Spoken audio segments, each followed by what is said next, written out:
Thalassery പുന്നോലിലെ CPM പ്രവർത്തകൻ UK Saleem വധക്കേസിൽ വെളിപ്പെടുത്തലുമായി പിതാവ്. മകനെ കൊന്നത് CPMുകാർ തന്നെയെന്ന് യൂസഫ് മീഡിയ വണ്ണിനോട്.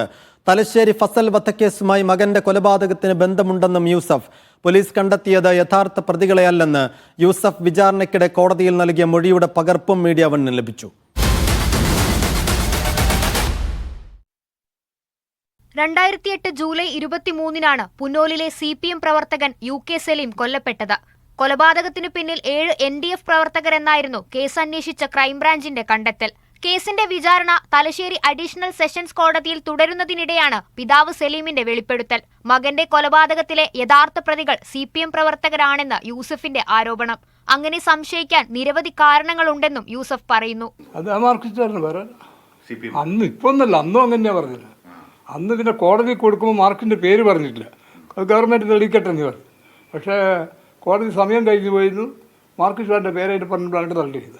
സലീമിന്റെ കൊലപാതകത്തിന് തലശ്ശേരിയിലെ ഫസൽ വധക്കേസുമായി ബന്ധമുണ്ടെന്നും യൂസഫ്. ഫസലിന്റെ വധവുമായി ബന്ധപ്പെട്ട ചില രഹസ്യങ്ങൾ സലീമിനും സുഹൃത്ത് റെയീസിനും അറിയാമായിരുന്നു.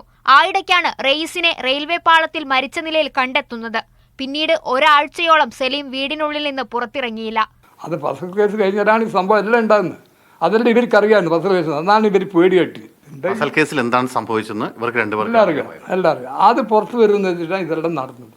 പ്രദേശത്ത് നടന്ന ചില ദുരൂഹ മരണങ്ങളിൽ സമഗ്ര അന്വേഷണം വേണമെന്നും യൂസഫ്. കഴിഞ്ഞ ദിവസം കേസിന്റെ വിചാരണയ്ക്കിടെ ഇക്കാര്യങ്ങൾ കോടതി മുൻപാകെ യൂസഫ് മൊഴിയായി നൽകിയിട്ടുണ്ട്. എന്നാൽ യൂസഫിന്റെ മൊഴിയെ സാധൂകരിക്കുന്ന തെളിവുകൾ ഇല്ലെന്നാണ് പ്രോസിക്യൂഷന്റെ വാദം. പ്രതികളെ രക്ഷപ്പെടുത്താനുള്ള ഇടപെടൽ ഉണ്ടാവുന്നുവെന്നും പ്രോസിക്യൂഷൻ കോടതിയിൽ ആരോപിച്ചു. മീഡിയ 1 കണ്ണൂർ.